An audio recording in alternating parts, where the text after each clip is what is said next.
Welcome to GESARA for Dummies. It is May 21, 2025. Let's look at today's news from Professor William Liebenberg, prepared by Martin Stein. Please like, share and subscribe. Join our Telegram group in the comments below. Thank you. Let's go. Iraq and Dinar RV. Iraq's Ministry of Finance is working directly with the United States to modernize systems, enhance transparency, and financial discipline. Finance Minister Taif Sami confirmed on Tuesday that the ministry is working to modernize administrative and financial systems, as well as enhance transparency and financial discipline, in line with the priorities of the government program, and to consolidate economic stability. Sami received the economic team at the U.S. Embassy in Baghdad to discuss ways of joint cooperation within the Financial Services Volunteer Corps program to enhance economic and financial capabilities in Iraq, said the ministry in a statement received by the Iraqi news agency. The two sides discussed mechanisms, financial systems/computers, to support the general budget. Budget must be according to a revalued dinar, and aspects of technical cooperation with the U.S. Treasury, between the ministry and the U.S. side, in the areas of budget preparation, as to what the Dinar RV will be, and government accounting, through the program and performance budget implementation mechanism. The Minister of Finance stressed the importance of leveraging international expertise to support ongoing reforms, noting that the ministry is working to modernize administrative and financial systems, finalize the upgrading and integrating of the systems to IMF standards, and enhance transparency and financial discipline, preventing corruption, in line with the priorities of the government program, and to consolidate economic stability. The U.S. team, the Trump watchdog to ensure it happens, expressed its willingness to provide technical and advisory support, particularly in developing tools for preparing program and performance budgets, improving accounting systems, and developing financial information systems. The two parties agreed to continue coordination and organize training workshops for ministry employees in several technical specialties, to support the implementation of best practices in public finance management, and achieving sustainable development. Takeaway points of the latest events. The Iraqi Prime Minister spoke about the achievement of one of the government's most important milestones, hosting the Arab Summit, and the Development Summit in Baghdad, according to the Prime Minister's media office statement, received by the Iraqi news agency. The summits conveyed Iraq's true image as a contributor to finding regional solutions, and emphasized Baghdad's capability to play a political role, befitting its stature, he affirmed. After the summit, the Iraqi cabinet then held their 20th regular session on Tuesday, chaired by Prime Minister Mohammed S. al-Sudani, issuing several decisions, and discussing the latest developments in the country, alongside several files within the government's strategic plans. Next followed the Iraqi Ministry of Finance, working directly with the United States, which has been done before, but this is the implementation phase. The U.S. wants sure results. They send their team, for oversight, to ensure the final touches are in place. The GESARA Law. Just in, Elon Musk says, Starlink is not allowed to operate in South Africa, because I'm not black. Let's swatch. Not otherwise. And so now I'm in this absurd situation where I was born in South Africa but cannot get a license to operate in Starlink because I'm not black. Well, it looks Does like that that's seem about right to it you? looks Does like that that seem right to you? looks like that's about to change. I just asked you a question. Please answer. Does that seem right to you? Well, those rules were designed to Does that seem bring right to you, yes or no? those rules were designed to bring about an era of more economic equality in South Africa, and it looks like the government has found a way around those rules for you. I asked you a question. This is your interview. Everyone wants to hear from you. I asked you a question. Yes or no?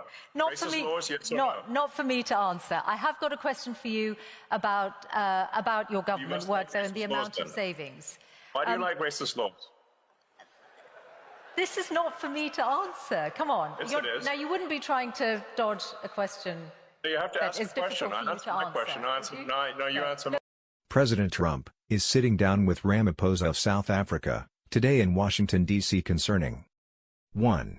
The 142 race-based laws against whites in South Africa. 2. The confiscation of property without compensation. 3. Murders, systematic genocide of white farmers. 4. South Africa's pro-Iran, pro-Hamas stand, and the case against Israel at the International Criminal Court. 5. Mistreatment of all minority ethnic groups. This is going to be a very interesting day, as the entire world is now focused on Ramaphosa and his boiling the frog, Afrikaners, slowly, communist ideology practiced in the ANC, BRICS GESARA Nations Alliance. For those not up to speed about the gold RV, China greenlit the use of foreign currency to accelerate gold imports. Now, gold shipments into the country just hit an 11-month high. The Shanghai Gold Exchange is also now expanding. This story is not about demand, it's about pricing power. SpaceX to start new Starlink shell, China, Russia to launch unknown payloads. SpaceX, Falcon 9, will launch a batch of 23 Starlink satellites, comprised of both V2 Mini and direct-to-cell variants. Elsewhere, several Chinese missions are scheduled, and a Russian Soyuz mission will carry an unknown payload into orbit. Direct-to-cell satellite will play a crucial role during Project Odin, when the Earth-bound internet cables collapses. Payment systems. At its core, the GENIUS Act is a consumer protection bill. In other words, it protects you. The bill establishes a first-of-its-kind federal framework to protect stablecoin holders and enhance consumer confidence in the market. The GENIUS Act is critical to enabling ordinary American people to better gain control over their money using personal digital wallets. It helps break the stranglehold of big finance companies like Visa, MasterCard, who charge outrageous interest rates that yield them 50% profits, with nearly no competition. Visa, MasterCard are effectively a monopoly, controlling 85% of all transactions. America needs the GENIUS Act to usher in a new age of DeFi, decentralized finance, opportunity with stablecoins and the like pegged to USD, and asset tokenization on the blockchain, which offers fractional ownership and smart contracts that will accelerate innovation, increase startup job opportunities, and level the playing field by spreading prosperity for the people. The GENIUS Act lays the guidelines foundation needed to establish trust. Commodities. The European Central Bank is warning that gold markets could pose a threat to the Eurozone's financial stability in the event of geopolitical stress due to demand for physical settlement. Right on schedule. Here comes the bomb by European banks: physical delivery is in stress. It shows they don't have physical gold in vaults. Bottom line, the European Central Bank is warning that the European Central Bank is a threat to the Eurozone's financial stability. The Seven Kingdoms. President of China, Xi Jinping, starts snap live fire drills in Taiwan Strait. Clip shows April long-range war games near Taiwan, slammed by Trump. Navigation warning issued. Let's watch.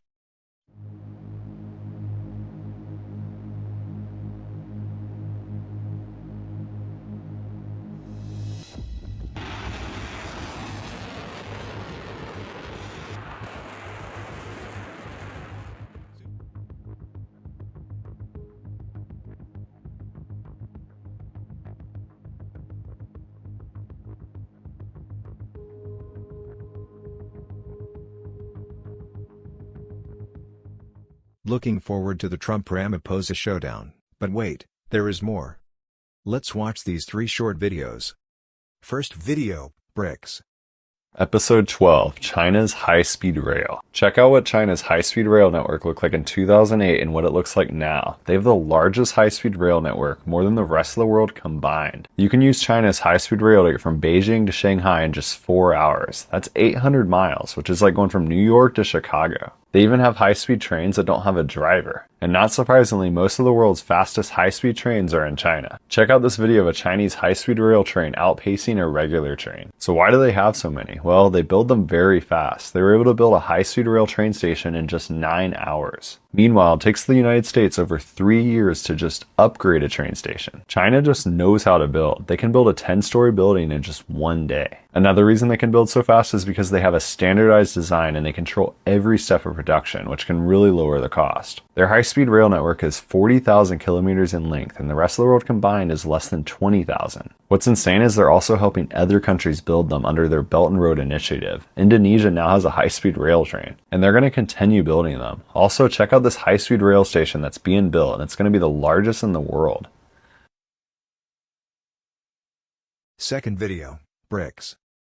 Have you heard of BRICS? BRICS is an alliance between Brazil, Russia, India, China, and South Africa, and together they make up 40% of the world's population. And look how much their economic activity is rising while the G7 is going down. The G7 is the USA, Canada, Japan, Germany, France, Italy, and the UK. For decades, the world revolved around Western economies, the US dollar, the G7, but then came BRICS. BRICS was just an economic concept in 2001, but in 2009 they had their first official summit. A good way to think about it is it's like a parallel UN, founded by countries that wanted to reduce Western dependence. BRICS is expanding too. They've added new members like Saudi Arabia, Egypt, Ethiopia, and Iran. BRICS has been creating their own trade systems and financial networks to reduce dependency on the US dollar, and there's even talks of a gold-backed BRICS currency. BRICS is also stacking gold. Look at the increase in gold reserves for China, India, and Russia. It'll be interesting to see what happens, but one thing is clear, BRICS is no longer just a concept, it's a force reshaping the world. Last video, Taiwan.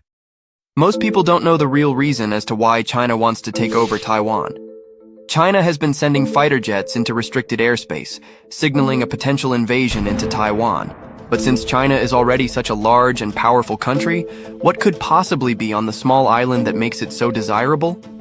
First, if China were able to take over Taiwan, they could extend further into the Pacific and break up the United States island chain strategy. Following World War II, the United States wanted to restrict the Soviet Union and China from having direct access to the Pacific Ocean, so the US established military bases along both of these island chains, preventing China and the Soviets from expanding into the Pacific.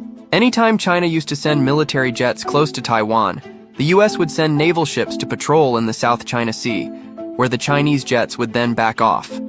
But in recent years, these US naval ships in the South China Sea haven't been scaring off the Chinese military. The main reason the United States has been so adamant about protecting Taiwan and ensuring that they stay a democratic, self-governing territory is because the United States relies almost fully on Taiwan for their semiconductor technology. Semiconductors are basically the extremely small chips that are needed for technology, from the phone you're watching this video on to planes that fly across the Pacific Ocean. Just one company, the Taiwan Semiconductor Manufacturing Company, absolutely dominates this entire industry, where its engineers have created secret methods to code these chips that nobody else in the world has ever been able to match. The United States has been spending billions each year on trying to establish their own semiconductor factories, but still relies heavily on Taiwan for these chips.